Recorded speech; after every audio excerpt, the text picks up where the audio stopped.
Jam 9 malam, aku nekat datang ke rumah calon mertuaku yang membenciku. Tapi di jalan, aku menolong seorang pria tua korban begal. Aku sama sekali tidak tahu, pria itu adalah seorang pria yang akan merubah seluruh hidupku. Karena, sebelum ceritanya dimulai, silahkan tulis di kolom komentar dari daerah mana saja teman-teman yang menonton cerita ini. Jangan lupa like dan subscribe agar channel ini bisa semakin berkembang dan bisa mempersembahkan cerita yang lebih menarik lagi. Tasya adalah seorang wanita muda yang hidupnya dipandu oleh dua hal. Jilbab yang ia kenakan sebagai cerminan hatinya, dan kesederhanaan yang ia jalani sebagai prinsip. Dia bukan berasal dari keluarga kaya. Hidupnya dihabiskan di sebuah rumah kecil di gang sempit. Namun hatinya tidak pernah sempit. Dia bekerja sebagai staf administrasi di sebuah perusahaan kecil, mengumpulkan rupiah demi rupiah untuk membantu ibunya dan membiayai sekolah adiknya. Baginya, kehormatan dan harga diri adalah kekayaan yang sesungguhnya. Namun, kekayaan hati itu sedang diuji. Cintanya pada Yuda adalah sebuah anugerah yang datang tanpa permisi. Yuda adalah antitesis dari dunia Tasya. Dia adalah putra tunggal Pak Santoso, pemilik Santoso Group, salah satu konglomerasi terbesar di negeri ini. Mereka bertemu setahun lalu di sebuah acara bakti sosial yang tidak sengaja dihadiri Yuda. Yuda langsung terpesona oleh ketulusan dan cara Tasya berbicara, yang sederhana namun penuh makna. Yuda, yang dibesarkan dalam kemewahan, menemukan kejujuran yang langka pada diri Tasya. Dia tidak pernah memandang Tasya rendah. Justru dia merasa Tasya adalah pelengkap jiwanya. Masalahnya, cinta mereka tidak direstui. Dinding penghalang itu berdiri kokoh, berwujud seorang wanita bernama Ibu Hartini. Ibu Hartini, ibunda Yuda, adalah seorang sosialita kelas atas yang mengukur segalanya dengan materi. Baginya, pernikahan adalah sebuah aliansi bisnis, sebuah cara untuk memperluas jaringan dan mempertahankan status. Kehadiran Tasya, seorang gadis berhijab dari gang sempit yang datang dengan motor tua, adalah sebuah penghinaan besar bagi harga dirinya. Ibu Hartini memimpikan seorang menantu dari keluarga konglomerat lain, bukan seorang gadis yang menurutnya hanya mengincar harta. Tasya sudah berkali-kali merasakan betapa tajamnya lidah Ibu Hartini. Pertemuan pertama mereka adalah sebuah bencana. Yuda, dengan polosnya, membawa Tasya ke acara keluarga. Ibu Hartini menatap Tasya dari ujung kepala hingga ujung kaki dengan tatapan dingin, lalu berbisik kepada Yuda, namun cukup keras untuk didengar Tasya, "Seleramu jatuh begitu rendah. Yuda, kamu mempermalukan ibu." Sejak saat itu, teror mental dimulai. Ibu Hartini sering menelepon Tasya, memakinya, menawarkannya uang agar menjauhi Yuda, dan mengiriminya foto-foto Yuda yang sedang dijodohkan dengan wanita lain. Yuda selalu membela Tasya. Dia berulang kali bertengkar hebat dengan ibunya. Ibu tidak mengerti. Tasya adalah wanita terbaik yang pernah aku temui. Hatinya bersih, tidak seperti teman-teman sosialita ibu, seru Yuda dalam satu perdebatan mereka. Tapi Ibu Hartini tidak peduli. Hati bersih tidak bisa membayar tagihan. Ibu tidak akan pernah merestui gadis miskin itu. Di tengah konflik ini, ada satu sosok yang belum pernah Tasya temui, Pak Santoso, ayah Yuda. Menurut Yuda, ayahnya adalah orang yang sangat baik, bijaksana, dan pekerja keras. Berbeda total dengan ibunya. "Ayah pasti akan suka kamu, Tasya," kata Yuda meyakinkan. "Dia sama sepertimu, memulai segalanya dari nol. Dia tidak sombong seperti ibu." Namun, Pak Santoso sangat sibuk. Urusan bisnis di luar negeri membuatnya hampir tidak pernah ada di rumah. Tasya hanya bisa membayangkan sosoknya, berharap suatu hari nanti Pak Santoso pulang dan menjadi sekutu bagi cinta mereka. Ketegangan memuncak sore itu. Tasya sedang membereskan meja kerjanya saat ponselnya berdering. Nomor asing, tapi dia punya firasat buruk. Dia mengangkatnya. "Halo? Tasya?" Suara dingin dan angkuh itu menusuk telinganya. Itu suara Ibu Hartini. Tasya langsung duduk tegap. "Iya, Bu Hartini." "Selamat sore," jawab Tasya gugup. "Aku tidak punya waktu untuk basa-basi," kata Ibu Hartini tajam. "Aku mau kita bicara. Berdua saja. Malam ini, jam 9 tepat, datang ke rumah saya." Tasya terdiam. Jantungnya berdebar kencang. "Jam 9 malam? Kenapa mendadak sekali, Bu? Dan kenapa malam sekali? Kamu pikir kamu siapa? Berani mempertanyakan waktuku?" bentak Ibu Hartini. "Jam 9 adalah satu-satunya waktu luangku untuk mengurusi masalah sepele sepertimu. Kalau kamu memang serius dengan anakku, buktikan kamu punya nyali untuk menemuiku. Kalau tidak, anggap saja hubunganmu dengan Yuda selesai malam ini." Ancaman itu jelas. Ibu Hartini melanjutkan, dan satu hal lagi. Datang sendiri. Jangan coba-coba bawa Yuda. Jangan beritahu dia sedikitpun. Aku tahu kalau kamu berani mengadu padanya. Ini urusan wanita. Mengerti? Telepon langsung ditutup bahkan sebelum Tasya sempat menjawab. Tasya mematung, menatap ponsel di tangannya. Ini adalah ultimatum. Undangan jam 9 malam, sendirian, tanpa Yuda. Ini terasa seperti sebuah jebakan. Apa yang direncanakan wanita itu? Apakah ini adalah tes terakhir? Atau sebuah skenario untuk mempermalukannya habis-habisan? Tasya menarik napas panjang. Dia menatap fotonya bersama Yuda di layar ponsel. Dia mencintai Yuda, sangat mencintainya. Dia tidak akan menyerah hanya karena gertakan. Meskipun dia takut, dia harus datang. Dia harus menghadapi Ibu Hartini secara langsung. Dia lelah terus dianggap remeh. Dia akan membuktikan bahwa cintanya tulus, bukan karena harta. Dia memantapkan hatinya. Dia akan datang, tepat jam 9 malam, sendirian. Dia pulang ke rumah, mandi, dan sholat maghrib. Dia berdoa lama sekali, memohon kekuatan dan perlindungan. Dia membuka lemari, memilih pakaian terbaiknya, sebuah gamis sederhana berwarna biru lembut, dipadu dengan jilbab senada. Dia ingin terlihat sopan dan menghargai undangan itu, meskipun cara mengundangnya sangat tidak sopan. Dia berdandan tipis, sekadar agar tidak terlihat pucat. Dia menatap cermin. Kamu bisa, Tasya, gumamnya pada dirinya sendiri. Dia melirik jam. Pukul 8 malam. Masih ada 1 jam. Dia memutuskan untuk tidak makan malam, perutnya terasa mual karena tegang. Dia hanya minum air putih. Dia memeriksa motor metik tuanya, memastikan bensinnya cukup. Motor itu adalah satu-satunya kendaraannya, saksi bisu perjuangan hidupnya. Dan malam ini, motor itu akan membawanya ke sebuah pertemuan yang akan mengubah nasibnya selamanya. Pukul 8.30 malam. Tasya menyalakan mesin motornya. Suara mesin yang sedikit kasar itu memecah keheningan gang rumahnya. Angin malam terasa menusuk, lebih dingin dari biasanya. Atau mungkin, itu hanya perasaan Tasya yang sedang kalut. Dia mengenakan jaket jeans tipis di atas gamisnya, mencoba menahan hawa dingin sekaligus rasa gugup yang semakin menjadi. Dia menarik napas sekali lagi, lalu memutar gas motornya perlahan, meninggalkan rumahnya menuju kawasan elit tempat Yuda tinggal. Saat dia baru saja keluar dari gang, ponselnya bergetar di saku jaketnya. Tasya menepikan motornya sejenak. Nama, Yuda, tertera di layar. Jantung Tasya berdesir hebat. Haruskah dia mengangkatnya? Dia teringat ancaman Ibu Hartini, jangan beritahu Yuda. Tapi dia juga benci berbohong pada kekasihnya.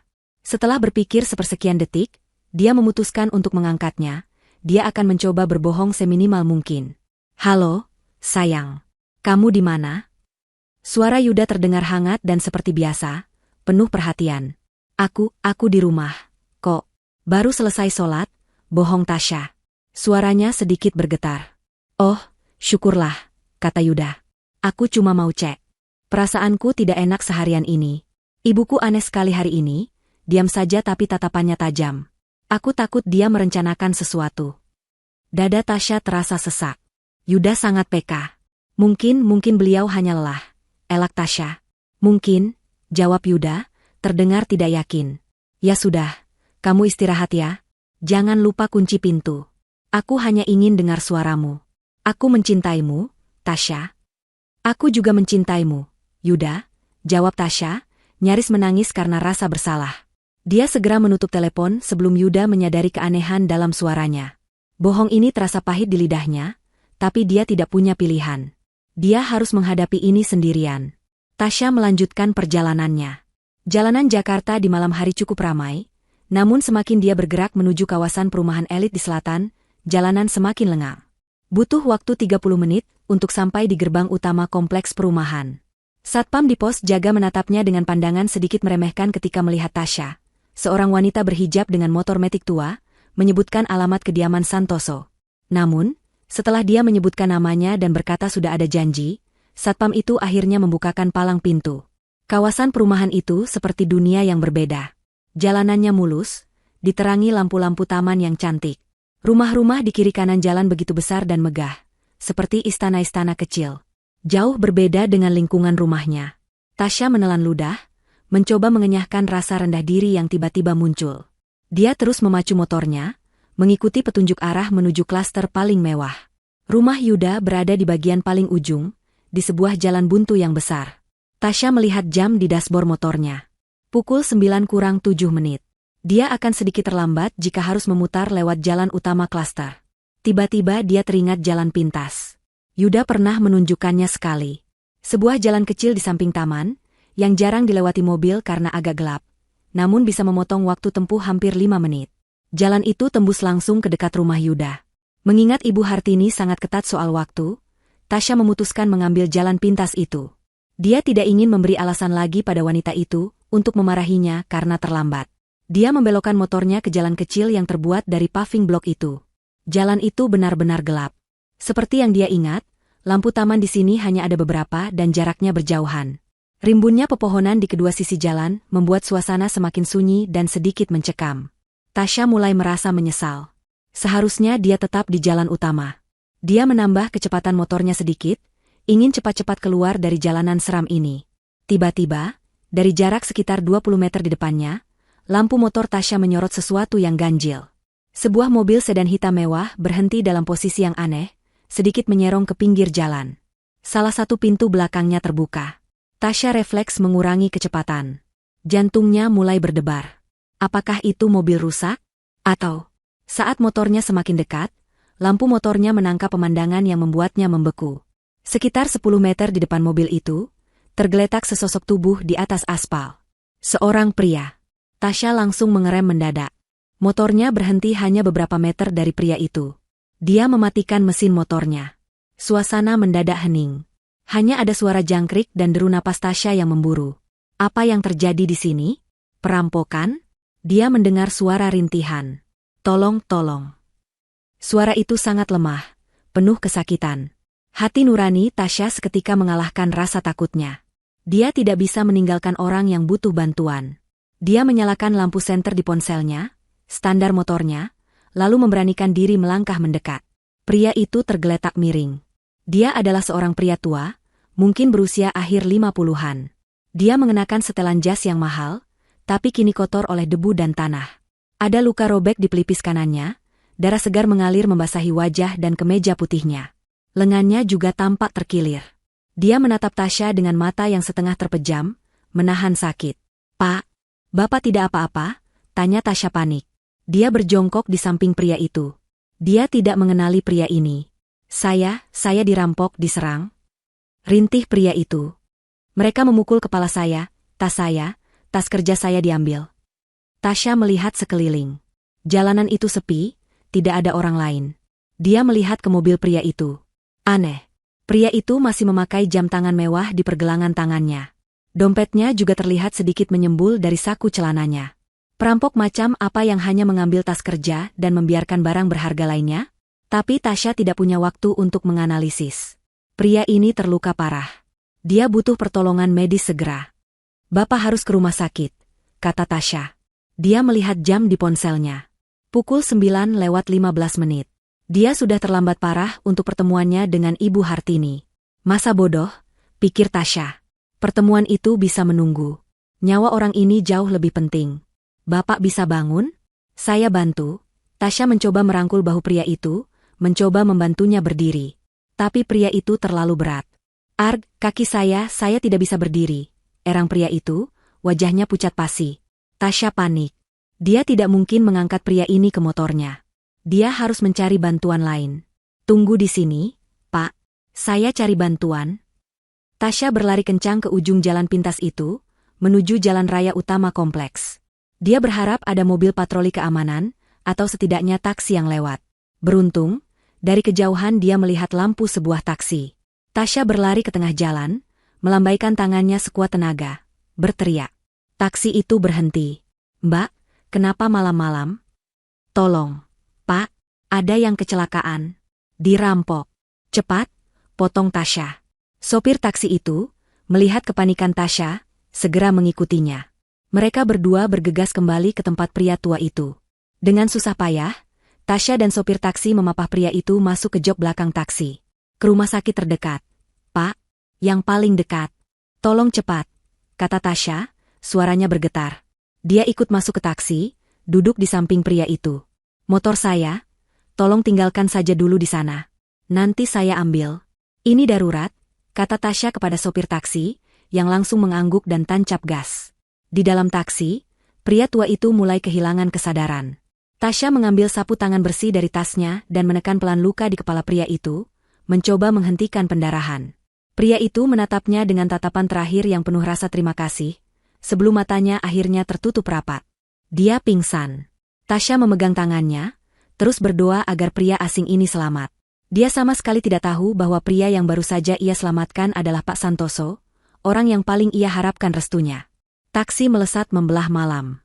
Jantung Tasya berdebar begitu kencang seolah ingin melompat keluar dari dadanya. Di sampingnya, pria tua itu tergeletak lemah di jok belakang. Napasnya terdengar berat dan tersengal. Darah dari pelipisnya terus merembes, membasahi sapu tangan yang Tasya gunakan untuk menekannya. Jilbab biru lembut yang Tasya kenakan kini ternoda bercak merah gelap di bagian lengan, tempat ia menopang kepala pria itu saat memapahnya masuk ke taksi. Aroma anyir darah bercampur dengan wangi deterjen dari pakaiannya, sebuah kombinasi yang memuakan. Lebih cepat, Pak, tolong, seru Tasya pada sopir taksi. Sopir itu mengangguk tegang, tangannya mencengkeram kemudi. Ya, Mbak, ini sudah paling cepat. Kita ke UGD Rumah Sakit Harapan, katanya, matanya sesekali melirik cemas ke kaca spion tengah, melihat pemandangan di jok belakang. Tasya kembali fokus pada pria di sampingnya. Dia tidak tahu siapa pria ini, tapi rasa kemanusiaan mendorongnya melakukan segalanya. Pak, bertahan ya, Pak. Sebentar lagi kita sampai rumah sakit. Bapak akan baik-baik saja, bisik Tasya, lebih untuk menenangkan dirinya sendiri. Pria itu tidak merespon, dia sudah pingsan sempurna. 15 menit yang terasa seperti selamanya, taksi itu akhirnya mengerem mendadak di depan lobi unit gawat darurat. Belum juga taksi berhenti total, Tasya sudah melompat keluar. Suster, tolong, ada korban perampokan. Pendarahan di kepala, teriak Tasya ke arah pintu UGD. 2 orang perawat dan seorang petugas keamanan segera berlari keluar dengan sebuah brankar. Mereka sigap membuka pintu taksi. Tasya dan sopir taksi membantu memindahkan tubuh lemas pria itu ke atas brankar. Apa yang terjadi? Tanya seorang perawat sambil memeriksa denyut nadi pria itu saat brankar didorong masuk. Saya menemukannya di jalan, suster. Di jalan pintas kompleks. Dia bilang dia dirampok. Jelas Tasya sambil berlari kecil di samping brankar. Anda keluarganya? Tanya perawat itu lagi, nadanya datar dan efisien. Bukan. Saya tidak kenal. Saya hanya menemukannya. Brankar itu didorong melewati pintu ayun ruang UGD. Tasya dihentikan oleh seorang perawat di meja administrasi. Mbak, tolong isi formulirnya dulu. Kami butuh identitas pasien. Tapi saya tidak tahu namanya. Sus, dia pingsan, kata Tasya panik. Perawat administrasi itu menghela napas. Baik. Kalau begitu kami harus mendaftarkannya sebagai pasien tanpa identitas. Tapi kami tetap butuh penjamin. Siapa yang akan bertanggung jawab atas biayanya? Tasya membeku. Biaya? Dia menatap dompet kecil di tasnya. Di dalamnya hanya ada sisa gajinya bulan ini, yang sudah ia siapkan untuk membayar tagihan listrik dan memberi ibunya. Saya penjaminnya, kata Tasya mantap, mengabaikan keraguan di hatinya. Baik. Saya pinjam KTP Mbak, kata perawat itu. Tasya dengan tangan sedikit gemetar menyerahkan KTP-nya. Tolong selamatkan dia, sus. Masalah biaya, saya akan usahakan. Perawat itu mengambil KTP Tasya, mencatat datanya, lalu mengembalikannya. Silakan tunggu di luar. Dokter akan menanganinya. Tasya mundur, merasa gamang. Dia berdiri di koridor yang sibuk. Aroma antiseptik menusuk hidungnya. Dia melihat ke sekeliling. Orang-orang berlalu lalang dengan wajah cemas. Di sudut lain, seorang ibu menangis terseduh-seduh. Tasya terduduk di kursi tunggu yang terbuat dari logam dingin. Dia menatap tangannya yang bergetar. Masih ada sisa darah kering di sela-sela kukunya. Dia baru tersadar. Jam. Dia melirik jam dinding di koridor. Pukul 9:45 menit. Ya Tuhan. Ibu Hartini. Tasya memejamkan matanya. Dia seharusnya berada di rumah mewah wanita itu 3/4 jam yang lalu. Dia bisa membayangkan wajah murka Ibu Hartini.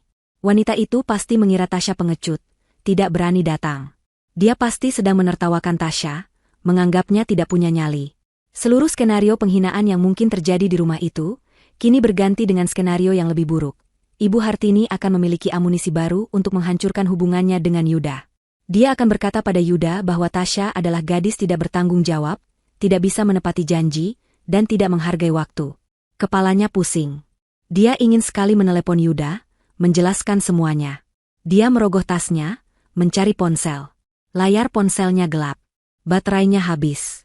Tasya nyaris menangis. Sempurna. Dia benar-benar sendirian dalam kekacauan ini. Dia menyandarkan kepalanya ke dinding yang dingin. Apa yang harus dia lakukan? Pergi sekarang? Meninggalkan pria asing ini? Tapi bagaimana jika terjadi sesuatu? Dia adalah satu-satunya penjamin. Dia teringat motornya yang tergeletak begitu saja di jalanan gelap itu. Lamunannya buyar saat seorang perawat keluar dari ruang UGD. Mbak Tasya? Tasya langsung berdiri. Ya, suster. Bagaimana keadaannya? Perawat itu menatapnya dengan serius. Kondisi pasien kritis. Ada dugaan pendarahan internal di otak akibat benturan keras. Kami harus segera melakukan CT scan. Tapi setelah itu, kemungkinan besar dia harus segera dioperasi. Operasi. Kata itu terdengar mengerikan. Lakukan apa saja, sus. Tolong selamatkan dia, kata Tasya lirih. Masalahnya, lanjut perawat itu, polisi akan segera datang. Ini prosedur untuk kasus penyerangan. Mbak harus memberikan keterangan. Mohon jangan kemana-mana dulu. Polisi. Satu lagi masalah menumpuk. Tasya terduduk kembali. Malam ini sepertinya tidak akan berakhir. Dia menatap pintu ruang UGD yang tertutup rapat, berdoa dalam hati untuk keselamatan pria asing di dalamnya, dan pada saat yang sama, berdoa untuk keselamatan cintanya sendiri yang kini terasa berada di ujung tanduk.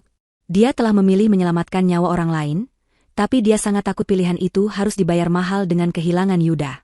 2 jam berlalu seperti dalam gerak lambat. Tasya masih duduk di kursi logam yang sama. Rasa dingin dari kursi itu seakan menjalar ke tulang punggungnya, menambah rasa kaku pada tubuhnya yang lelah. Dia sudah mencuci tangannya di wastafel toilet, mencoba menghilangkan noda darah, tapi bayangan merah itu seakan menempel di ingatannya. Jilbabnya yang ternoda sudah ia coba bersihkan dengan tisu basah, namun hanya membuatnya semakin berantakan. Seorang dokter muda berwajah lelah keluar dari ruang UGD dan menghampirinya.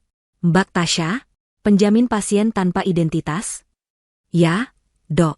Saya, Tasya berdiri dengan sigap, jantungnya berdebar. Dokter itu menghela napas panjang. Hasil CT scan sudah keluar. Dugaan kami benar. Pasien mengalami pendarahan hebat di dalam rongga kepalanya. Hematoma epidural. Tekanannya menekan otaknya. Kita harus segera melakukan operasi kraniotomi untuk mengeluarkan gumpalan darah itu. Jika tidak, dalam beberapa jam ke depan, pasien bisa tidak tertolong.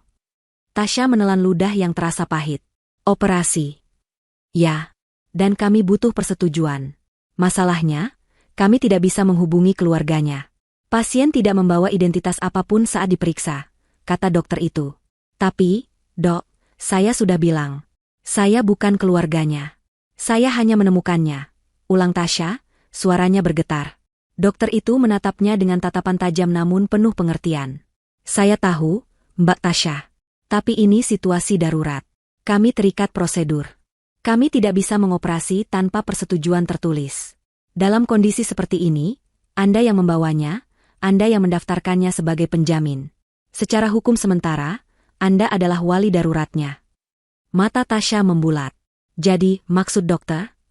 Saya butuh tanda tangan Anda di surat persetujuan tindakan medis ini. Ini adalah satu-satunya kesempatan pasien untuk selamat. Saya tahu ini beban berat. Tapi kita tidak punya waktu. Dokter itu menyodorkan selembar formulir dan sebuah pulpen.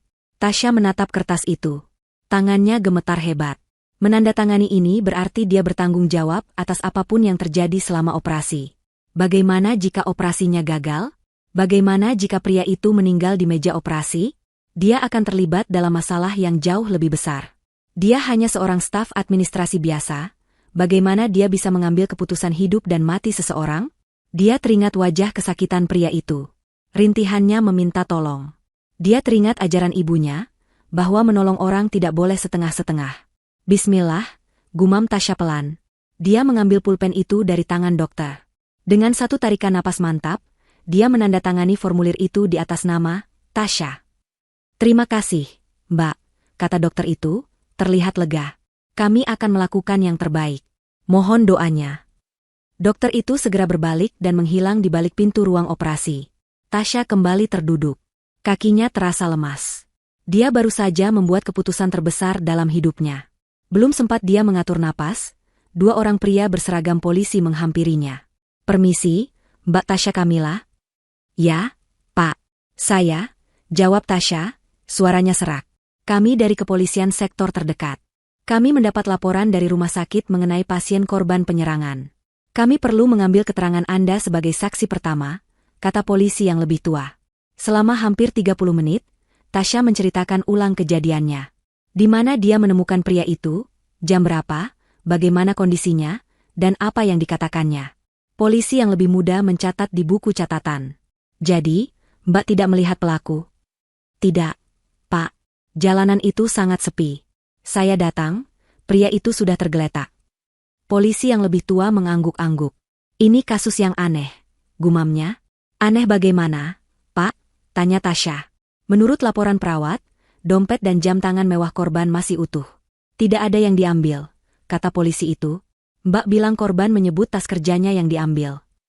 "Iya, Pak. Dia bilang begitu." "Ini seperti bukan perampokan biasa, Mbak. Jika ini perampokan, pasti dompet dan jam tangannya ikut diambil. Ini lebih terlihat seperti seseorang sengaja menyerangnya dan ingin mengambil sesuatu yang spesifik dari tas kerjanya. Atau, mungkin ini percobaan pembunuhan yang dibuat seolah-olah perampokan." Jantung Tasya berdesir mendengar kata, percobaan pembunuhan. Malam ini terasa semakin surreal. "Baik, Mbak. Terima kasih atas keterangannya. Ini kartu nama saya. Jika Mbak teringat hal lain, atau jika ada yang menghubungi Mbak terkait korban, segera hubungi kami," kata polisi itu. Setelah polisi pergi, Tasya kembali sendirian. Jam dinding menunjukkan pukul 1 dini hari. Lampu operasi di atas pintu ruang bedah masih menyala merah. Dia lelah, lapar, dan kedinginan. Dia menyandarkan kepalanya di dinding, dan tanpa sadar, tertidur dalam posisi duduk yang tidak nyaman. Dia terbangun karena sentuhan lembut di bahunya. Seorang perawat tersenyum padanya. "Mbak Tasya." Tasya langsung terlonjak. Bingung. "Ya, Sus? Bagaimana operasinya?" Pria itu. "Operasinya berjalan lancar," kata perawat itu. "Dokter berhasil menghentikan pendarahannya.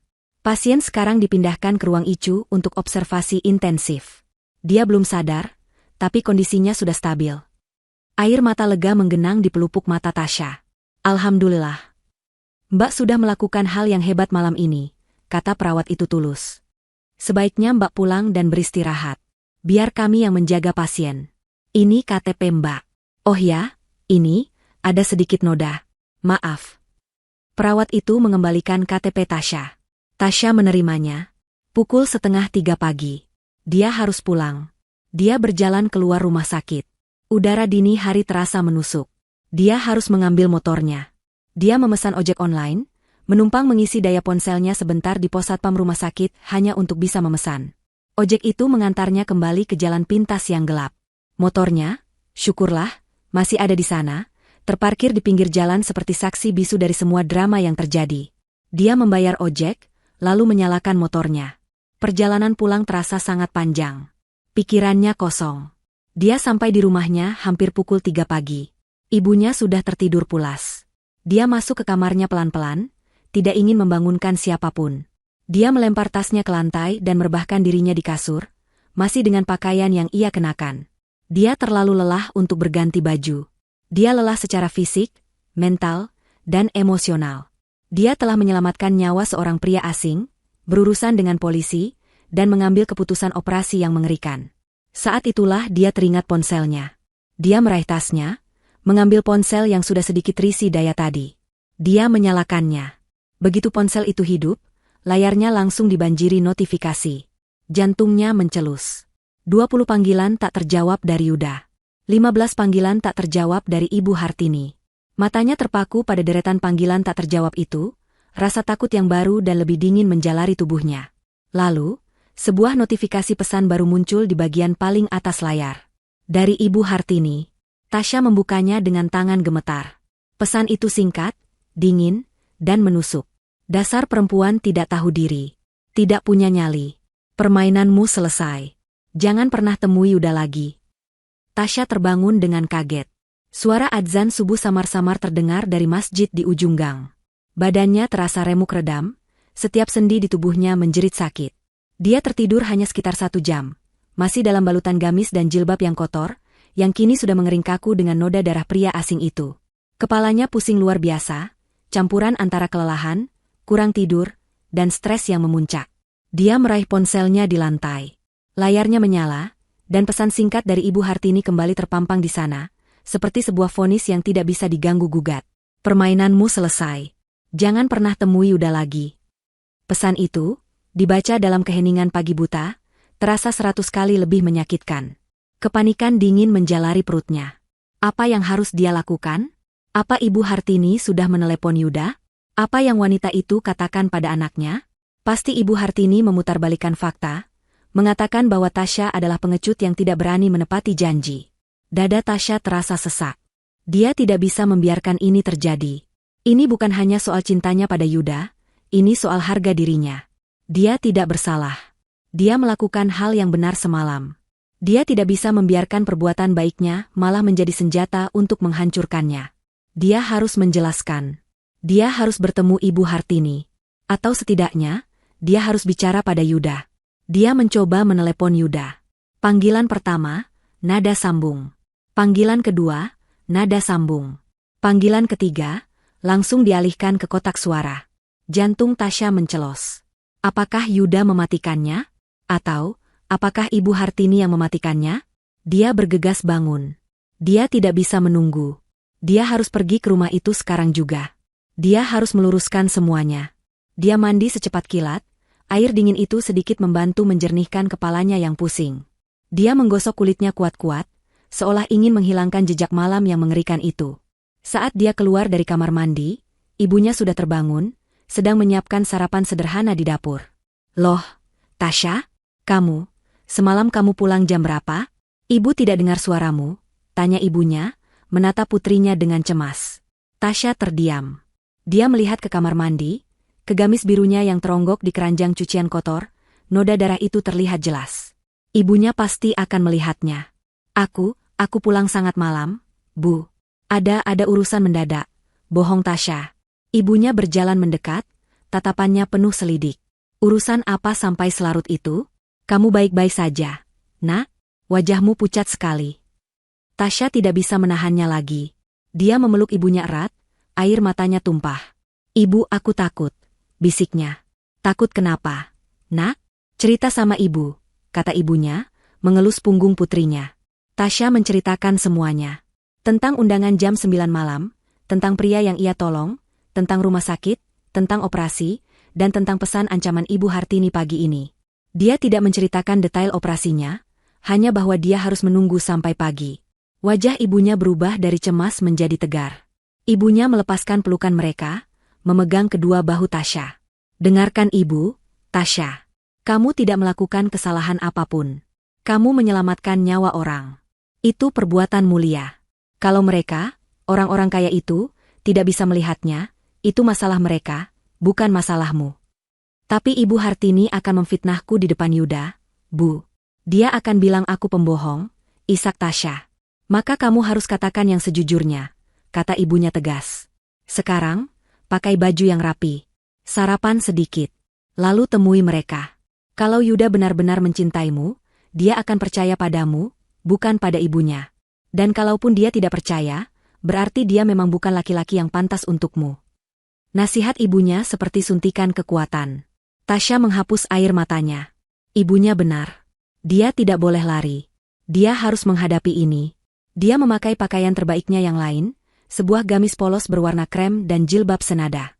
Dia berdandan tipis agar tidak terlihat menyedihkan. Dia sarapan beberapa suap roti, memaksakan diri meski perutnya mual. Dia mencium tangan ibunya, dan dengan hati yang sedikit lebih mantap, dia keluar. Pukul 8 pagi. Dia menyalakan motornya. Perjalanan kali ini terasa berbeda. Tadi malam gelap dan mencekam. Pagi ini terang benderang, namun terasa lebih mengintimidasi. Dia akan memasuki sarang singa di siang hari bolong. Dia tiba di gerbang kompleks elit itu. Satpam yang berjaga adalah orang yang sama dengan yang semalam menatapnya curiga. Kali ini, tatapan satpam itu lebih dari curiga. Itu adalah tatapan menghina. Mau cari siapa lagi, Mbak? Tanyanya ketus. Saya Tasya. Saya mau bertemu Ibu Hartini, jawab Tasya, mencoba terdengar tenang. Satpam itu tertawa kecil. Oh, Mbak Tasya yang semalam ditungguin sampai malam, ya? Yang tidak jadi datang? Wajah Tasya memerah. Jadi Ibu Hartini sudah menyebarkan ceritanya. Tolong sampaikan, saya mau bertemu, pinta Tasya. Satpam itu mengangkat gagang interkom, berbicara dengan nada malas. Pak, ini ada Mbak Tasya di depan. Yang semalam? Oh, baik, Pak. Satpam itu menutup interkom, lalu menatap Tasya. Ibu Hartini sedang sarapan. Beliau tidak bisa diganggu. Saya akan tunggu, kata Tasya tegas. Ya, silakan tunggu. Tapi di luar gerbang, kata satpam itu. Perintahnya, Anda tidak boleh masuk. Hati Tasya seperti diremas. Di luar gerbang? Di pinggir jalan? Tapi itu peraturannya, Mbak, kata satpam itu, lalu kembali ke posnya, mengabaikan Tasya. Tasya memarkir motornya di pinggir jalan, di luar gerbang kompleks. Dia berdiri di sana, di bawah sinar matahari pagi yang mulai terasa menyengat. Dia merasa seperti pengemis. Mobil-mobil mewah berlalu lalang, menatapnya dengan pandangan aneh. Seorang wanita berhijab berdiri sendirian di depan gerbang kompleks mewah. Dia menelan ludah, menahan rasa malu yang membakar. 1 jam berlalu. Pukul 9. Tasya masih berdiri. Kakinya mulai pegal. Tenggorokannya kering. 1 jam lagi. Pukul 10. Panas matahari semakin terik. Jilbabnya mulai terasa gerah. Dia bersandar pada motornya, nyaris menyerah. Tiba-tiba ponselnya berdering. Yuda. Tasya buru-buru mengangkatnya. Yuda. Tasya. Astaga, kamu kemana saja? Aku telepon kamu dari semalam tidak bisa. Aku khawatir setengah mati. Suara Yuda terdengar panik dan marah. Yuda, dengarkan aku, ponselku mati semalam. Ada kejadian? Kejadian apa? Kejadian apa yang lebih penting dari janjimu sama ibuku? Kamu tahu apa yang dia katakan padaku pagi ini? Dia bilang kamu pengecut. Dia bilang kamu tidak berani datang karena kamu takut ketahuan belangmu. Aku membelamu, Tasya. Aku bertengkar hebat dengannya. Tapi kamu sendiri yang membuat posisiku sulit. Hati Tasya hancur mendengar tuduhan itu. Yuda, itu tidak benar. Aku datang semalam. Aku dalam perjalanan ke rumahmu. Lalu kenapa kamu tidak sampai? Kenapa kamu tidak menelepon? Tuntut Yuda. Aku menolong korban begal di jalan pintas dekat rumahmu. Dia terluka parah. Aku membawanya ke rumah sakit. Aku di sana sampai jam 3 pagi. Jelas Tasya, suaranya bergetar menahan tangis. Hening sejenak di seberang telepon. Korban begal? Ulang Yuda, nadanya sedikit melembut. Ya, Yuda. Aku bisa buktikan. Aku sekarang ada di depan kompleks rumahmu. Tapi ibumu tidak mengizinkanku masuk. Aku disuruh menunggu di luar gerbang, di pos satpam, seperti penjahat. Apa? Suara Yuda meledak. Kamu di pos satpam? Sejak kapan? Sejak jam 8 pagi tadi, Yuda. Kurang ajar, geram Yuda. Tunggu di sana, aku datang. Telepon ditutup. Tasya gemetar. Dia tidak tahu harus senang atau takut. Beberapa menit kemudian, dari kejauhan, dia melihat Yuda berlari dari arah rumahnya menuju gerbang. Wajah Yuda memerah karena marah. Dia berdebat sengit dengan satpam, yang akhirnya membuka gerbang kecil untuk pejalan kaki. Yuda berlari ke arah Tasya, langsung memeluknya. Maafkan aku, sayang. Maafkan aku tidak tahu. Yuda. Tasya menangis di pelukan Yuda. Ayo, Yuda melepaskan pelukannya, menggenggam tangan Tasya. Kita temui ibu. Kamu harus jelaskan ini di depannya. Dia harus tahu. Yuda menarik tangan Tasya, membawanya masuk melewati gerbang. Satpam tadi hanya bisa menunduk takut. Tasya berjalan, atau lebih tepatnya diseret, oleh Yuda. Mereka berjalan cepat menyusuri jalanan aspal yang mulus itu, menuju rumah besar di ujung jalan. Menuju ke sarang singa. Mereka tiba di pintu depan yang megah. Pintu itu terbuka. Di dalam lobi yang luas, berdiri Ibu Hartini. Dia sudah tidak memakai pakaian santainya. Dia mengenakan setelan kerja berwarna merah marun yang mahal, rambutnya disanggul sempurna, wajahnya dirias tanpa celah. Dia menatap Tasya dengan tatapan paling dingin yang pernah Tasya lihat. "Oh," desis Ibu Hartini, suaranya menggema di ruangan itu. "Jadi, pahlawan kesiangan ini akhirnya tiba juga. Dengan pengawalnya." "Ibu, cukup," bentak Yuda. "Tasya punya penjelasan. Ibu harus dengar." Ibu Hartini tersenyum sinis. Dia melipat tangannya di dada. "Penjelasan? Baik. Aku sedang punya waktu 5 menit." Dia menatap Tasya dari ujung kepala sampai ujung kaki. "Silakan. Buat aku terkesan dengan dongengmu. Cerita apa yang sudah kamu siapkan hari ini?" Ruang tamu itu terasa seperti arena pertarungan. Udara di dalamnya dingin, bukan hanya karena pendingin ruangan yang disetel rendah, tapi juga karena aura permusuhan yang pekat memancar dari Ibu Hartini. Wanita itu duduk di sofa tunggal yang paling besar, seperti seorang ratu di singgasananya. Dia menatap Tasya dengan dagu terangkat, matanya menyipit, menunggu.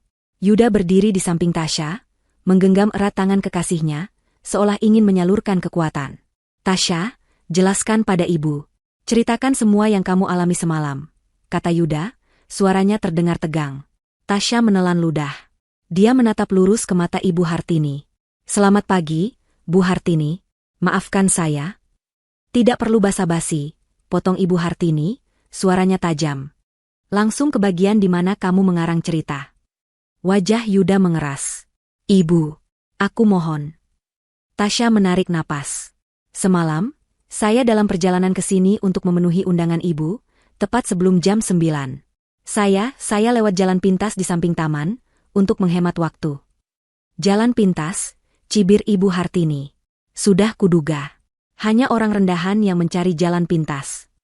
Tasya mengabaikan hinaan itu. "Di jalan itu, saya menemukan seorang pria tergeletak di jalan. Dia korban begal.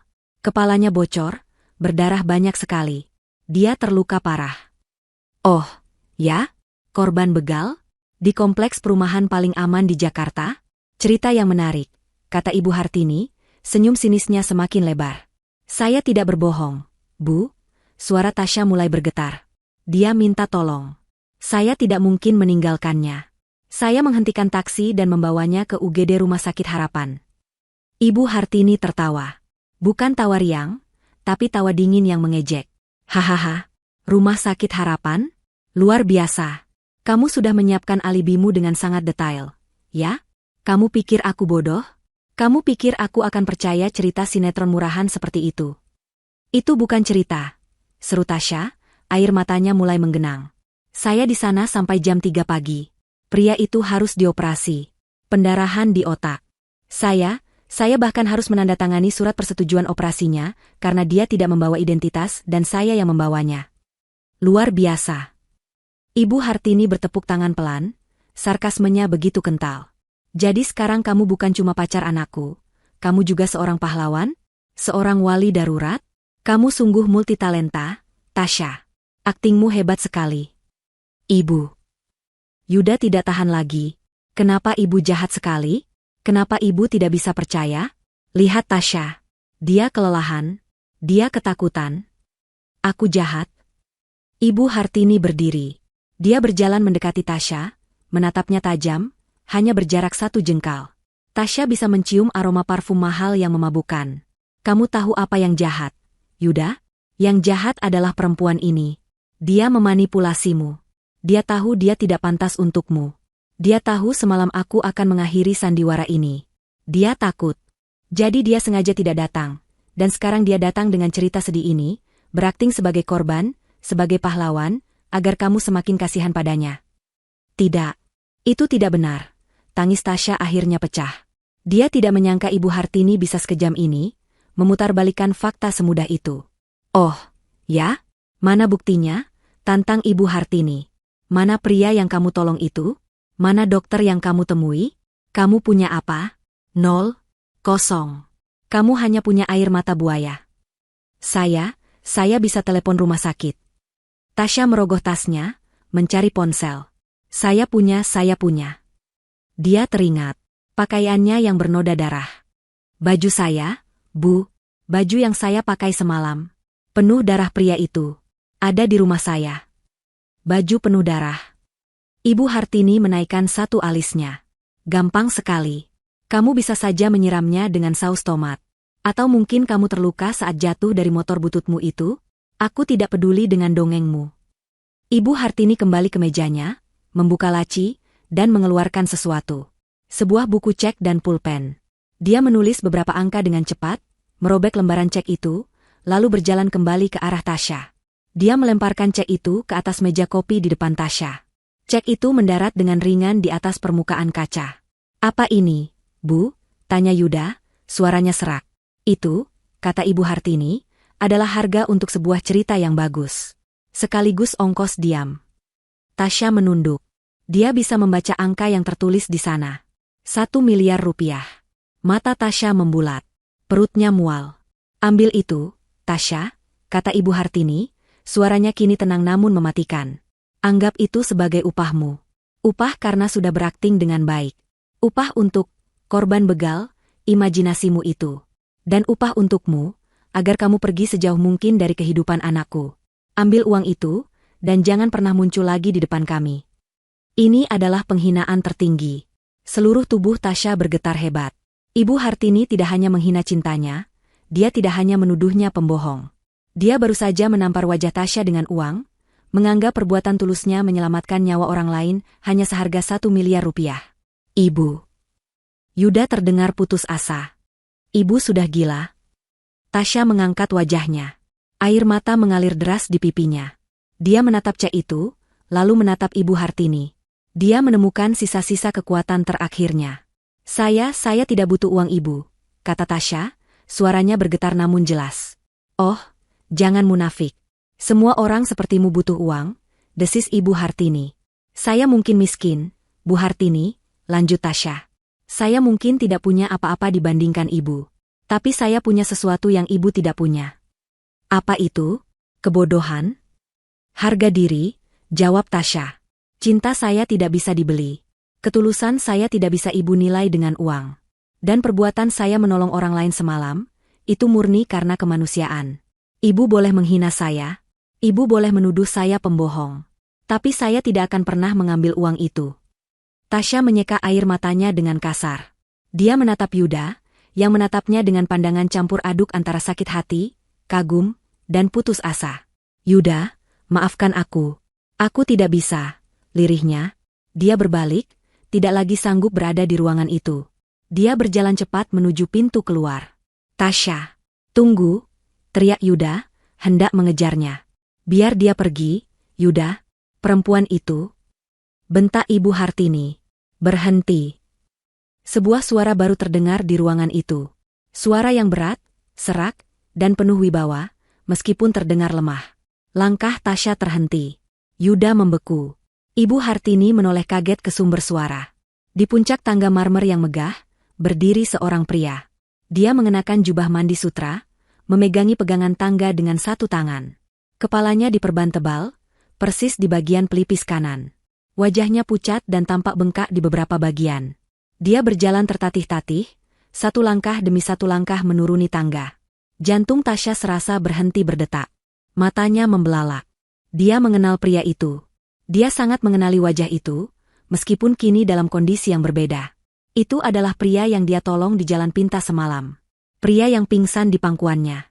Pria yang operasi otaknya baru saja dia tanda tangani. Pria itu menatap lurus ke arah Tasya. Yuda adalah yang pertama bersuara, nadanya penuh keterkejutan dan kebingungan. Ayah? Apa yang ayah lakukan di sini? Kenapa kepala ayah diperban? Bukankah ayah seharusnya masih di Singapura? Keheningan yang pecah di ruang tamu itu terasa lebih memekakan daripada teriakan manapun. Semua mata tertuju pada sosok di tangga. Pak Santoso. Wajahnya pucat, langkahnya tertatih, satu tangannya memegang erat pegangan tangga, dan kepalanya terbalut perban putih yang kontras dengan jubah mandi sutranya. Yuda mematung, pertanyaan, bukankah ayah seharusnya masih di Singapura, menggantung di udara, tak terjawab. Tasya berdiri kaku di dekat pintu, napasnya tertahan di tenggorokan. Dia tidak bisa salah lihat. Itu adalah pria yang ia tolong. Pria asing yang nasibnya ia pertaruhkan dengan tanda tangannya. Pria yang ia sangka tidak akan pernah ia temui lagi, kini berdiri di sana. Tapi reaksi yang paling mengerikan bukanlah milik Tasya atau Yuda. Reaksi itu adalah milik Ibu Hartini. Saat suara Pak Santoso terdengar, Senyum sinis di wajah Ibu Hartini langsung lenyap, seolah disiram air es. Wajahnya yang tadi merah padam karena marah, dalam sekejap berubah menjadi pucat pasi. Lebih pucat dari dinding di belakangnya. Matanya membelalak ngeri, menatap sosok di tangga itu bukan sebagai suami, tapi sebagai hantu. Tangannya yang tadi terlipat angku di dada, kini terkulai lemas di sisinya. Dia mundur selangkah, lalu selangkah lagi, bibirnya terbuka sedikit seolah ingin menjerit, tapi tidak ada suara yang keluar. Dia gemetar hebat, sangat kentara, sampai-sampai anting berlian di telinganya bergetar hebat. Dia tahu suaminya seharusnya tidak berada di sana. Dia tahu suaminya seharusnya sudah mati. Ayah. Yuda akhirnya menemukan suaranya. Dia berlari ke kaki tangga. Ayah. Apa yang terjadi? Kenapa ayah bisa di sini? Kenapa kepala ayah diperban? Ayah baik-baik saja? Rentetan pertanyaan itu keluar tanpa jeda. Pak Santoso tidak langsung menjawab Yuda. Matanya masih menatap lurus ke satu titik. Dia menatap Tasya. Pandangannya yang semula sedikit bingung karena efek obat bius pasca operasi, kini berubah menjadi fokus. Dia mengenali wajah itu. Wajah penuh kecemasan yang ia lihat terakhir kali di bawah cahaya lampu jalan yang redup. Wajah yang ia lihat di ruang UGD sebelum matanya tertutup. Kamu. Suara Pak Santoso serak dan lemah, tapi cukup untuk didengar di ruangan yang hening itu. Dia mengulurkan tangannya yang tidak memegang pegangan tangga ke arah Tasya. Gadis-gadis yang menolong saya? Tasya tersentak. Dia menunjuk dirinya sendiri dengan ragu. Saya, Pak. Yuda menoleh bolak-balik antara ayah dan kekasihnya. Dia adalah orang yang paling bingung di ruangan itu. Apa? Ayah kenal Tasya? Menolong ayah? Maksudnya apa ini? Pak Santoso mulai menuruni tangga, satu persatu, dengan sangat perlahan. Setiap langkah tampak menyakitkan. Yuda segera berlari menaiki beberapa anak tangga untuk memapah ayahnya. Ayah, hati-hati. Ayah sakit, kata Yuda, paniknya terdengar jelas. Saya baik-baik saja, Yuda. Lepaskan, kata Pak Santoso, suaranya kini lebih tegas. Dia menepis pelan tangan anaknya. Dia ingin turun dengan kekuatannya sendiri. Dia akhirnya sampai di lantai dasar. Dia berdiri di tengah lobi, napasnya sedikit terengah. Yuda berdiri di sampingnya, siap menopang. Tasya masih membeku di dekat pintu. Dan Ibu Hartini masih di tempatnya, menempel di dinding di dekat meja, seolah ingin menyatu dengan tembok. Pak Santoso menatap Tasya lagi. Tatapannya kini penuh kejelasan. Kamu semalam di jalan pintas, katanya. Air mata Tasya akhirnya lolos. Dia mengangguk cepat. Bapak, pria yang di jalan itu, pria yang saya bawa ke rumah sakit itu Bapak? Suaranya pecah. Ya, Nak, jawab Pak Santoso lembut. Panggilan, Nak, itu bagaikan sebuah pelukan hangat. Kamu menyelamatkan nyawa saya. Yuda terhuyung. Dia menatap Tasya, lalu ke ayahnya. Jadi, cerita Tasya benar? Korban begal itu, ayah? Wajah Yuda berubah dari bingung menjadi ngeri. Dia mengerti sekarang. Semuanya terhubung. Alasan Tasya tidak datang semalam. Alasan Tasya dituduh pembohong. Itu semua karena dia sedang menyelamatkan nyawa ayahnya sendiri. Yuda menatap ibunya dengan pandangan yang sulit diartikan. Pak Santoso kini mengalihkan perhatiannya.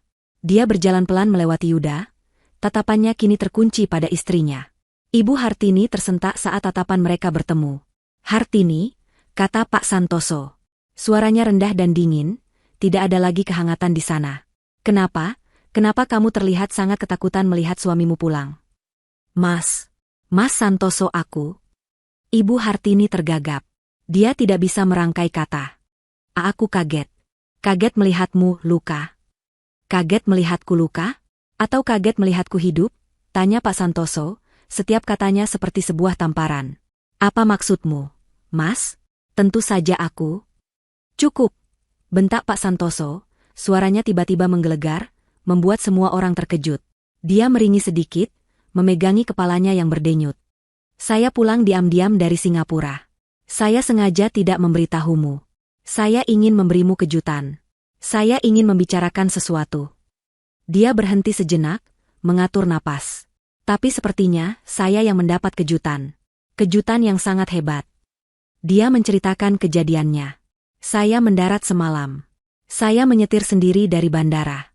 Saya ingin segera sampai rumah. Saya lewat jalan pintas. Tiba-tiba mobil saya dipepet. 2 orang, mereka memecahkan kaca. Menyeret saya keluar. Mereka memukuli saya. Mereka mengambil tas kerja saya. Dia menatap tajam ke arah istrinya. Hanya tas kerja saya, Hartini. Dompet saya, jam tangan saya, semua masih ada. Aneh, bukan? Begal macam apa itu? Ibu Hartini tidak menjawab. Dia hanya menggelengkan kepalanya pelan, air matanya mulai mengalir, tapi itu bukan air mata kesedihan. Itu air mata ketakutan. Pak Santoso kembali menatap Tasya. Wajahnya melembut lagi. Saya pikir saya akan mati di sana. Di jalanan yang gelap itu. Saya sudah pasrah. Tapi, Tuhan mengirimkan malaikat penolong. Dia tersenyum lemah pada Tasya. Seorang gadis muda berhijab. Dia tidak takut. Dia berhenti. Dia memapah saya. Dia membawa saya ke rumah sakit. Saya ingat dia menandatangani surat operasi saya. Dia menyelamatkan saya. Pak Santoso kini menatap Yuda. Dan kamu, nak, kamu beruntung.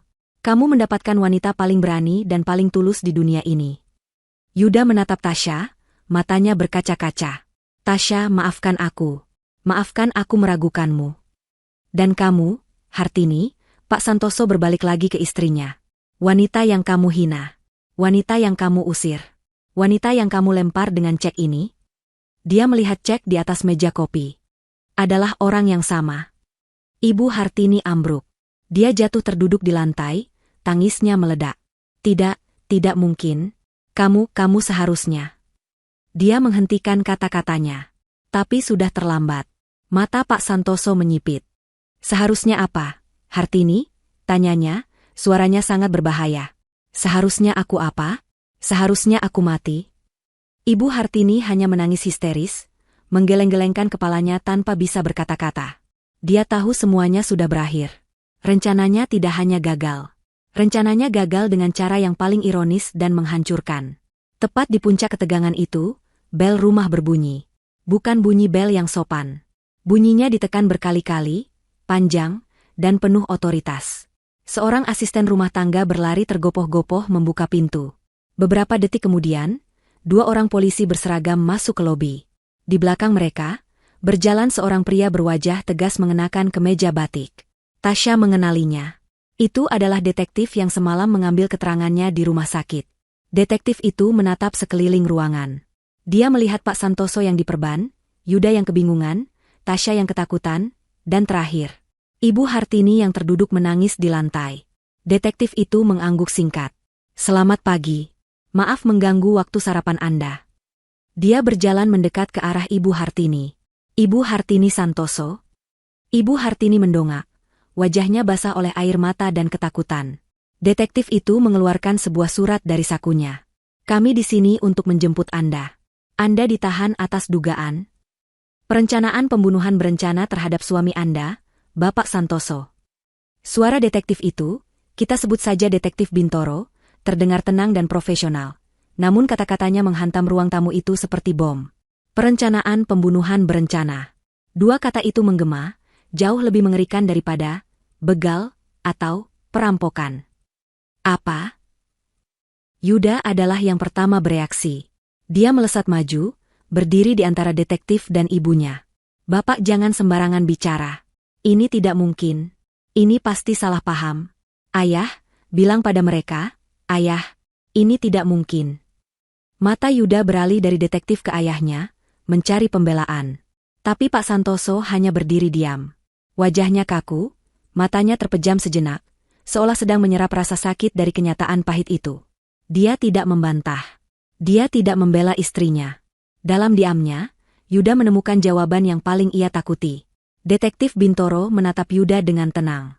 Bapak Yuda, mohon jangan halangi tugas kami. Kami tidak akan bertindak tanpa bukti kuat. Kami sudah menangkap kedua pelaku penyerangan terhadap Bapak Santoso. Lalu apa hubungannya dengan ibu saya? Tuntut Yuda, suaranya serak. Kedua pelaku sudah mengaku. Lanjut Detektif Bintoro, suaranya tidak bergetar sedikit pun. Mereka mengaku bahwa mereka bukan begal biasa. Mereka adalah pembunuh bayaran. Tasya menutup mulutnya dengan kedua tangan. Dia gemetar. Jadi firasat polisi semalam benar. Ini bukan perampokan. Dia tidak hanya menyelamatkan korban perampokan. Dia telah menyelamatkan seseorang dari percobaan pembunuhan. Dan mereka mengaku, Detektif Bintoro melanjutkan, menatap lurus ke arah Ibu Hartini yang kini sudah berhenti menangis dan hanya menatap lantai dengan pandangan kosong, bahwa orang yang menyewa mereka, yang memberi mereka foto Bapak Santoso, jadwal penerbangannya, dan rute jalan pintas yang biasa beliau ambil, adalah Ibu Hartini Santoso. Tidak, jerit Yuda. Itu bohong. Mereka pasti bohong. Ibuku tidak mungkin melakukan itu. Ibu, bilang sama mereka kalau itu bohong. Ibu. Yuda mengguncang-guncang bahu ibunya, tapi Ibu Hartini hanya terkulai lemas, seperti boneka kain yang putus talinya. Kami juga sudah melacak riwayat transfer bank, tambah detektif itu. Ada aliran dana dalam jumlah besar dari rekening pribadi Ibu Hartini ke rekening salah satu pelaku, yang ditransfer 3 hari lalu. Tepat sebelum Bapak Santoso dijadwalkan pulang. Setiap kata adalah paku yang menancap di peti mati Ibu Hartini. Tidak ada lagi jalan keluar. Tidak ada lagi alibi. Pak Santoso akhirnya membuka matanya. Dia berjalan pelan, tertatih, melewati Yuda. Dia berjongkok di depan istrinya. Dia menatap wanita yang telah hidup bersamanya selama 30 tahun itu. Kenapa, Hartini? Suaranya serak, penuh luka. Hanya itu yang ingin aku tahu. Kenapa? Ibu Hartini mengangkat wajahnya. Matanya merah dan bengkak. Tapi kini tatapan kosongnya hilang, digantikan oleh kebencian yang murni. Kenapa? Desisnya. Kamu tanya kenapa, Mas? Dia tertawa, tawa yang kering dan sumbang. Karena kamu pelit. Kamu punya segalanya, tapi kamu mengaturnya seperti diktator. Aku istrimu. Aku berhak atas setengah dari hartamu. Tapi kamu selalu mengontrol setiap sen yang aku keluarkan. Aku mengontrol karena kamu boros. Balas Pak Santoso, suaranya meninggi. Boros? Aku menjaga citra keluarga ini. Dan kamu? Ibu Hartini meludah. Kamu bahkan berencana mengubah surat kuasa aset. Aku dengar percakapanmu di telepon dengan pengacaramu. Kamu mau memberikan semuanya pada anak harammu di luar sana, kan? Yuda tersentak. Anak haram? Apa maksud ibu? Pak Santoso memejamkan matanya. Bukan anak haram. Dia menatap istrinya. Saya memang berencana mengubahnya. Saya ingin memberikan sebagian besar aset perusahaan langsung atas nama Yuda. Dan sebagian lagi, untuk dana amal. Bukan untukmu, Hartini. Karena aku tahu, jika aku mati, kamu akan menghabiskan semuanya dalam setahun. Kenyataan itu menghantam Ibu Hartini. Jadi motifnya bahkan salah. Dan tas kerja itu. Lanjut Pak Santoso, isinya adalah dokumen asli surat kuasa yang baru. Yang belum sempat aku tanda tangani. Itukah yang kamu cari? Ibu Hartini tidak menjawab. Detektif Bintoro memberi isyarat kepada 2 petugas berseragam. Silakan, bawa Ibu Hartini ke kantor. Kedua petugas itu maju. Saat itulah Ibu Hartini sadar apa yang terjadi. Dia mulai meronta. Tidak, lepaskan aku. Jangan sentuh aku. Mas Santoso, tolong aku. Yuda, aku ibumu, Yuda. Tolong ibumu. Yuda berdiri mematung, air mata mengalir di pipinya. Dia terbelah antara rasa cintanya sebagai anak dan kengerian atas perbuatan ibunya. Dia tidak bisa bergerak. Petugas polisi memegang lengan Ibu Hartini, membantunya berdiri, dan mulai memborgol tangannya di depan. Tidak, lepaskan. Ibu Hartini menjerit. Saat tangannya diborgol, saat bunyi, klik, dari borgol itu terdengar, kewarasan Ibu Hartini sepertinya ikut retak. Dia berhenti meronta. Dia menoleh perlahan, matanya yang liar mencari satu sasaran. Dia tidak menatap suaminya. Dia tidak menatap anaknya. Dia menatap Tasya. Tasya mundur selangkah, menabrak dinding. Ibu Hartini menyeringai, sebuah seringai mengerikan yang sama sekali tidak terlihat seperti senyuman. Kamu, desisnya. Dia melompat maju, sejauh yang borgol itu izinkan, membuat polisi terkejut. Ini semua salahmu, jeritnya pada Tasya. Ibu, teriak Yuda. Gara-gara kamu, gadis sialan. Gara-gara kamu ikut campur. Raung Ibu Hartini, wajahnya hanya berjarak 1 meter dari Tasya. Seharusnya kamu tidak menolongnya. Seharusnya kamu biarkan saja dia mati di jalanan gelap itu. Kalau kamu tidak ada, semua rencanaku akan berhasil. Aku akan kaya, dan dia akan mati. Ini semua salahmu. Kamu yang menghancurkan semuanya. Aku kutuk kamu. Jeritan penuh kebencian itu menggema di seluruh rumah. Pengakuan terakhirnya, yang diucapkan di depan polisi dan semua orang, adalah paku terakhir yang menyegel nasibnya. Dia tidak hanya mengakuinya, dia membanggakannya, dan dia menyalahkan orang yang berbuat baik. "Cukup," teriak detektif Bintoro. "Bawa dia. Cepat." Petugas polisi menarik Ibu Hartini yang masih meronta, dan meneriakkan kutukan pada Tasya. Dia diseret keluar dari rumah megah itu, disaksikan oleh para pelayan yang menatap ngeri dari kejauhan.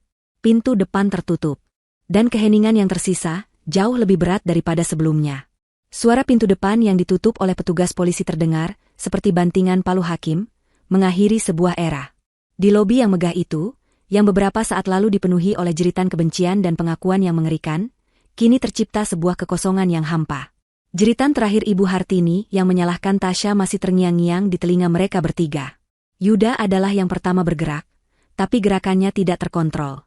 Dia tersandung langkahnya sendiri dan meninju pilar marmer besar di sampingnya. "Arg, tidak." Itu bukan teriakan kemarahan, tapi teriakan kesakitan yang datang dari lubuk jiwa. Tangannya pasti sakit, tapi rasa sakit di hatinya jauh lebih menyiksa. Dia merosot ke lantai, menyandarkan punggungnya ke pilar itu, dan menundukkan kepalanya di antara kedua lututnya. Bahunya berguncang hebat. Dia tidak menangis, dia terisak tanpa suara, sebuah isakan yang menandakan kehancuran total. Ibunya, wanita yang melahirkannya, wanita yang selama ini ia bela, yang ia pikir hanya sombong dan angkuh, ternyata adalah monster berdarah dingin. Seorang perencana pembunuhan. Dan targetnya adalah ayahnya sendiri. Kebenaran itu terlalu berat untuk ditanggung. Seluruh hidupnya, seluruh pandangannya tentang keluarganya, hancur berkeping-keping dalam satu pagi. Tasya berdiri terpaku di dekat dinding, di tempat Ibu Hartini meneriakkan kutukannya. Dia masih gemetar. Dia ingin pergi. Dia merasa tidak seharusnya ada di sini, menyaksikan kehancuran sebuah keluarga dari dalam. Ini terlalu pribadi, terlalu menyakitkan. Dia adalah orang asing yang terseret ke dalam inti badai. Dia menatap Yuda yang hancur di lantai, dan hatinya ikut sakit. Dia ingin menghiburnya, tapi dia tidak tahu harus bagaimana. Di sisi lain ruangan, Pak Santoso berdiri terdiam, menatap pintu yang baru saja tertutup. Wajahnya adalah topeng yang sulit dibaca. Dia tidak menangis. Dia tidak berteriak. Dia hanya berdiri, seolah-olah seluruh kekuatan di tubuhnya telah terkuras habis, hanya menyisakan cangkang kosong. Beban dari operasi otak, ditambah beban pengkhianatan istrinya, adalah kombinasi yang mematikan. "Ayah." Yuda akhirnya bersuara, suaranya serak dan pecah. "Ayah, apa yang ibu katakan tentang anak itu benar?" Pertanyaan itu menggantung di udara. Yuda mengangkat wajahnya. Matanya merah dan bengkak, mencari secercah kebenaran di tengah lautan kebohongan. Pak Santoso menoleh perlahan. Dia berjalan tertatih-tatih, mengabaikan rasa sakit di kepalanya. Dia tidak menghampiri Yuda. Dia berjalan ke sofa, dan tubuhnya ambruk di atas kain beludru yang mahal itu. Dia memegangi perban di kepalanya, napasnya memburu. "Ayah!" Yuda dan Tasya berteriak hampir bersamaan. Keduanya berlari menghampiri Pak Santoso. Yuda berlutut di depan ayahnya, sementara Tasya berdiri di sampingnya dengan cemas. "Bapak tidak apa-apa? Bapak butuh minum? Atau panggil dokter?" tanya Tasya panik. Pak Santoso mengangkat tangannya, memberi isyarat agar mereka tenang. Saya tidak apa-apa," katanya terengah. "Hanya pusing sedikit. Efek obatnya dan..." Dia tidak perlu melanjutkan. Dan syok. Dia menatap Yuda. "Tidak ada anak haram, Yuda. Itu hanya imajinasi ibumu." Dia menghela napas panjang. "Memang benar, ada seorang anak. Anak dari sopir pribadiku yang sudah lama meninggal. Dia anak yang cerdas. Aku menyekolahkannya. Aku berencana memberinya beasiswa penuh dari dana perusahaan. Ibumu melihat kedekatanku dengannya, dan pikirannya yang sudah dipenuhi kecurigaan, menciptakan ceritanya sendiri. Dia pikir aku akan memberikan hartaku pada anak haram." Pak Santoso terkekeh, sebuah tawa pahit. Ironis. Dia menuduhku akan memberikan harta pada anak orang lain, padahal dia sendiri yang mencoba merampas semuanya. Yuda menunduk. Satu lagi kebohongan ibunya terungkap. Tatapan Pak Santoso lalu beralih ke meja kopi di depannya. Di atas permukaan kaca yang mengkilap, tergeletak selembar kertas biru. Cek 1 miliar rupiah. Simbol penghinaan terakhir dari Ibu Hartini. Dengan tangan yang sedikit bergetar, Pak Pak Santoso meraih cek itu. Dia menatap angka-angka yang tertulis di sana. Dia mencoba menilaimu dengan ini, katanya pelan, menatap Tasya. Dia pikir harga dirimu, ketulusanmu, nyawaku semuanya bisa dibeli. Tasya hanya bisa menunduk. Pak Santoso memegang cek itu dengan kedua tangannya. Lalu, dengan sisa tenaga yang ia punya, dia merobeknya. Sekali, 2 kali, 3 kali. Dia merobeknya menjadi serpihan-serpihan kecil yang tidak mungkin disatukan lagi. Dia melemparkan potongan-potongan kertas itu ke lantai, seperti membuang sampah. Itu, kata Pak Santoso, adalah nilai sebenarnya dari uang itu. Sampah. Tindakan itu seolah melepaskan sisa ketegangan di ruangan itu. Pak Santoso bersandar di sofa, matanya terpejam. Kini giliran Yuda. Dia bangkit dari posisinya yang berlutut. Dia berdiri di depan Tasya. Wajahnya masih basah oleh air mata, tapi tatapannya kini jernih. Dia menatap Tasya seolah baru pertama kali melihatnya. Tasya. Suaranya bergetar. Tasya mendongak, matanya ikut berkaca-kaca. Aku. Yuda menelan ludah, mencari kata yang tepat. Aku minta maaf. Kata, maaf, rasanya tidak cukup. Kata itu terlalu kecil untuk semua yang terjadi. Dia meraih kedua tangan Tasya. Tangan Tasya terasa dingin. Aku minta maaf karena aku sempat meragukanmu. Aku minta maaf karena aku meneleponmu pagi ini dengan kemarahan. Aku minta maaf karena aku bagian dari keluarga ini. Aku minta maaf karena ibuku. Dia tidak sanggup melanjutkannya. Yuda, kamu tidak salah, bisik Tasya. Aku salah, potong Yuda. Aku salah karena aku buta. Aku salah karena aku tidak melindungimu dari dia. Aku selalu tahu ibu sombong. Aku tahu dia meremehkanmu. Tapi aku tidak pernah tahu, aku tidak pernah menyangka dia bisa sejahat ini. Dia menatap mata Tasya dalam-dalam. Semalam, kamu menyelamatkan nyawa ayahku. Kamu mempertaruhkan keselamatanmu. Kamu menghadapi semuanya sendirian di rumah sakit. Kamu menandatangani surat operasi. Kamu melakukan semua itu, sementara aku tertidur di kamarku, marah karena kamu tidak datang. Rasa bersalah dalam suara Yuda begitu kental. Dan pagi ini, lanjutnya, dia menghinamu. Dia menuduhmu. Dan aku hanya bisa berteriak. Seharusnya aku langsung mengusirmu pergi dari sini, menjauhkanmu dari racun ini. Aku tidak apa-apa, kata Tasya, mencoba tegar. Kamu tidak baik-baik saja, Tasya. Lihat dirimu. Kamu kelelahan. Kamu ketakutan. Kamu baru saja diancam dan dikutuk oleh ibuku sendiri di depan polisi. Tidak ada yang baik-baik saja. Yuda menarik Tasya ke dalam pelukannya. Dia memeluknya erat, seolah takut Tasya akan menghilang. Maafkan aku, Tasya. Maafkan aku. Mulai sekarang aku bersumpah, aku akan melindungimu. Aku tidak akan membiarkan siapapun menyakitimu lagi. Tidak akan pernah. Tasya akhirnya membalas pelukan itu. Dia menangis di dada Yuda. Bukan lagi tangis ketakutan, tapi tangis kelegaan. Dia tidak lagi sendirian. Yuda ada di pihaknya. Dari sofa, Pak Santoso membuka matanya. Dia menyaksikan pemandangan itu dengan senyum tipis yang lelah. Tasya, panggilnya pelan. Yuda dan Tasya melepaskan pelukan mereka, menoleh ke arah Pak Santoso. Nak, kata Pak Santoso pada Tasya. Saya berhutang nyawa padamu. Saya tidak tahu bagaimana cara membalasnya. Apapun yang kamu minta. Saya tidak minta apa-apa, Pak, potong Tasya cepat. Saya ikhlas. Saya hanya melakukan apa yang harus saya lakukan. Pak Santoso tersenyum. Saya tahu. Itulah yang membuatmu sangat berharga. Kamu tidak seperti dia. Dia tidak perlu menyebut nama Hartini. Kamu tulus. Dia menghela napas. Saya butuh istirahat. Luka di kepala saya masih berdenyut. Dan hati saya juga. Dia menatap Yuda. Yuda, antar Tasya pulang. Pastikan dia selamat sampai di rumah. Dia sudah melewati malam yang jauh lebih berat dari kita semua. Yuda mengangguk. Baik, ayah.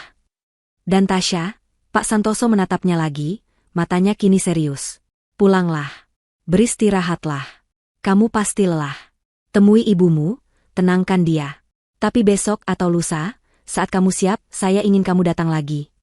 Tasya ragu. Untuk apa, Pak? Saya ingin datang ke rumahmu, kata Pak Santoso. Saya ingin bertemu dengan ibumu secara resmi. Saya ingin berterima kasih padanya, karena telah membesarkan putri yang luar biasa. Dan saya ingin melamarmu. Secara resmi. Untuk Yuda. Jika kamu dan ibumu masih bersedia menerima kami. Mata Tasya membelalak. Ini lebih dari sekadar restu. Ini adalah permintaan maaf. Ini adalah kehormatan. Saya. Tasya tidak tahu harus berkata apa. Istirahatlah dulu, kata Pak Santoso lembut. Kita bicarakan masa depan setelah kita semua sembuh. Yuda menggenggam tangan Tasya. Ayo, aku antar kamu pulang. Tasya mengangguk. Dia menatap Pak Santoso sekali lagi, pria yang nasibnya kini terikat begitu erat dengan nasibnya. Dia mengangguk pelan. Bapak juga istirahat. Cepat sembuh, Pak. Saat Yuda membimbing Tasya keluar dari rumah mewah itu, melewati serpihan cek 1 miliar yang berserakan di lantai, Tasya merasa sebuah beban berat terangkat dari bahunya. Badai telah berlalu. Dan di balik awan gelap itu, dia bisa melihat secercah cahaya. 3 hari berlalu. 3 hari itu terasa seperti jeda panjang untuk menarik napas setelah nyaris tenggelam. Tasya menghabiskan waktu di rumah. Dia tidur hampir 20 jam di hari pertama, memulihkan fisik dan mentalnya. Dia menceritakan semuanya kepada ibunya, pelan-pelan, menghilangkan bagian-bagian yang paling mengerikan. Tapi ibunya mengerti. Ibunya memeluknya dan berkata, "Kamu sudah melakukan hal yang benar, Nak. Ibu bangga padamu." Berita tentang penangkapan Ibu Hartini Santoso meledak di semua media. Sosialita ternama ditangkap atas percobaan pembunuhan suaminya sendiri. Wajah Ibu Hartini, yang biasanya tersenyum angkuh di halaman majalah Gaya Hidup, kini terpampang di layar televisi, mengenakan baju tahanan oranye, wajahnya pucat dan bengkak karena menangis. Berita itu menjadi santapan publik. Semua teman sosialitanya yang dulu menjilatnya, kini menghilang. Mereka serempak tidak mengenalnya, takut dikaitkan dengan skandal terbesar tahun ini. Pengacara yang ia sewa pun angkat tangan. Bukti terlalu kuat. Pengakuannya di lobi rumahnya sendiri, di depan polisi, adalah paku terakhir. Dia dipastikan akan menghabiskan sisa hidupnya di dalam penjara. Harta yang sangat ia puja, status yang ia junjung tinggi, semuanya lenyap dalam sekejap. Karma telah dibayar kontan, dan rasanya sangat pahit. Bagi Tasya, berita itu hanya menjadi latar belakang dari kehidupannya yang mulai kembali normal. Yuda meneleponnya setiap beberapa jam, sekadar untuk memastikan Tasya baik-baik saja. Dia juga sibuk mengurus ayahnya dan kekacauan di perusahaan. Dengan ditahannya Ibu Hartini, Yuda harus segera mengambil alih banyak hal. Dia terdengar lebih lelah, tapi juga lebih dewasa. Pagi ini, Yuda menelepon lagi. Ayah sudah lebih sehat. Dia keluar dari rumah sakit hari ini. Dan dia ingat janjinya. Dia ingin kami datang ke rumahmu sore ini.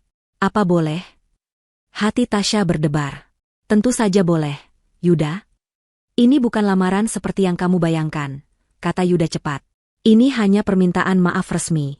Dan untuk berterima kasih pada ibumu. Aku mengerti, jawab Tasya lembut.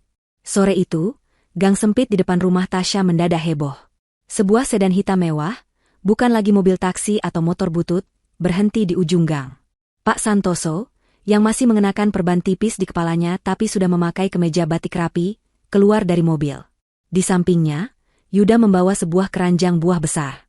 Mereka berjalan memasuki gang. Tetangga-tetangga berbisik, kaget melihat pemandangan itu.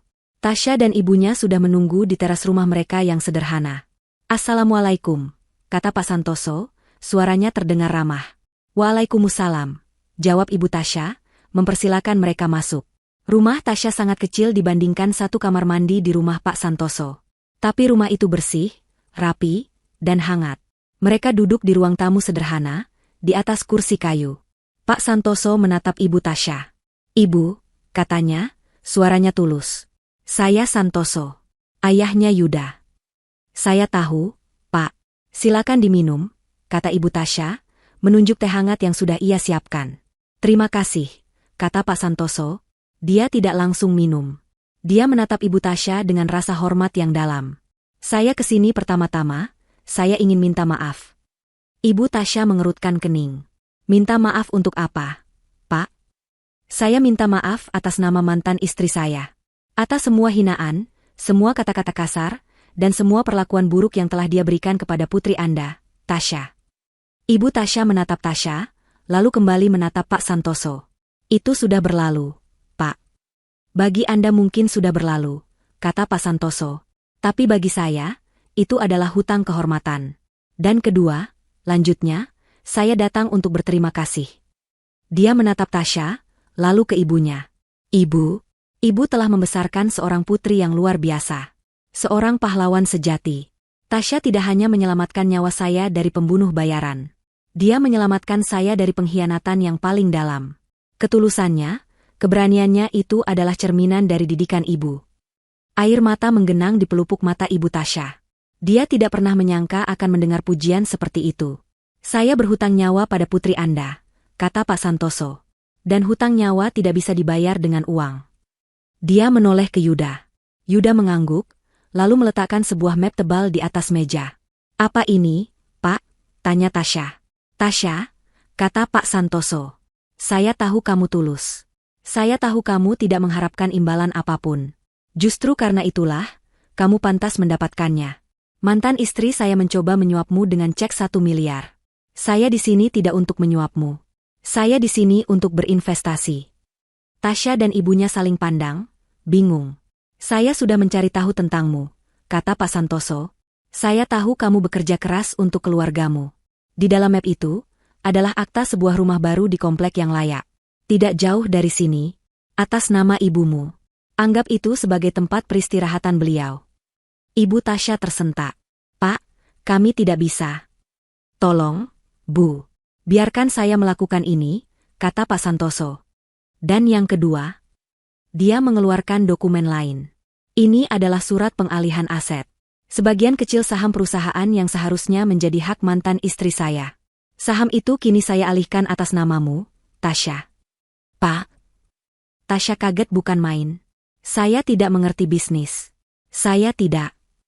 Kamu tidak perlu mengerti, kata Pak Santoso tersenyum. Anggap ini sebagai jaminan masa depanmu. Ini bukan bayaran. Ini adalah warisan. Saya mewariskan ini padamu, karena kamu telah membuktikan bahwa kamu memiliki hati yang lebih berharga dari semua harta itu. Kamu akan menjaganya dengan baik, tidak seperti dia. Tasya terdiam. Dia menatap Yuda. Yuda tersenyum, mengangguk, seolah berkata, terima saja. Dan yang terakhir, kata Pak Santoso. Dia berdeham, kini menatap Ibu Tasya dengan serius. Saya tahu ini tidak sopan. Tapi saya dan Yuda sudah sepakat. Kami ingin meminta restu Ibu untuk mempersatukan Yuda dan Tasya dalam ikatan pernikahan. Kami tidak akan memaksa. Tapi jika Ibu merestui, kami akan segera mengirimkan lamaran resmi. Yuda menatap Tasya dengan tatapan penuh harap. Tasya menatap ibunya. Ibu Tasya tersenyum di tengah air matanya. Dia menatap Yuda. Jaga putri saya, nak. Jangan pernah sakiti dia. Itu adalah sebuah jawaban, ya. Pernikahan mereka dilangsungkan sebulan kemudian. Bukan pesta mewah yang megah dan penuh kepalsuan seperti yang diinginkan Ibu Hartini. Itu adalah sebuah akad nikah sederhana di masjid dekat rumah baru Ibu Tasya. Hanya dihadiri keluarga dan teman dekat. Pak Santoso, yang sudah pulih total, duduk di samping Ibu Tasya, terlihat seperti dua orang tua yang bahagia menyaksikan anak-anak mereka.